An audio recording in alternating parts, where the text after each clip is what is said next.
Right, because there are two rounds, and Greg did highlight that first round that happens Tuesday going into Wednesday. But this is your end of the week forecast specifically, because this one will bring us a better coverage of rain. And this is Friday, a high of 75, 40% coverage of rain.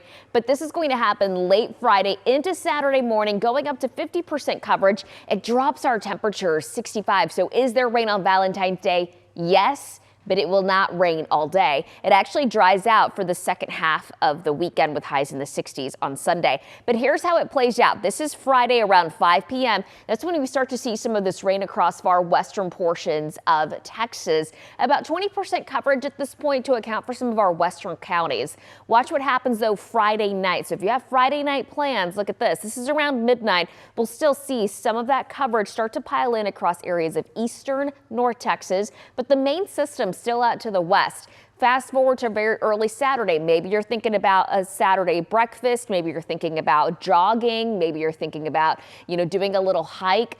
You're going to be running into some issues. This is Saturday around 5 in the morning. Coverage will be closer to about 40%. So we'll see this front closing in, and look at this. Coverage going pretty steady here. This is around 8 in the morning.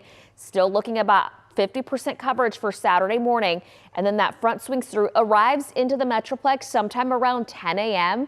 That's when we're going to notice the winds kicking up, and then we'll see this rain kind of pushing to our eastern counties. By noon, most of this rain will be east of DFW with some lingering showers.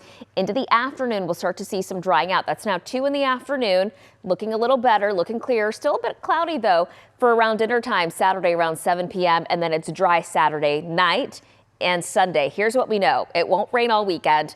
There will be some isolated storms possible, but the threat for severe weather at this point looks very low. And this front that comes in, not only does it bring in rain, but it brings us our temperatures closer to normal as we head into Saturday and Sunday. Before we get to the weekend, though, we've got another round of rain, and this happens earlier in the week. Greg has that timeline coming up for you in just a bit.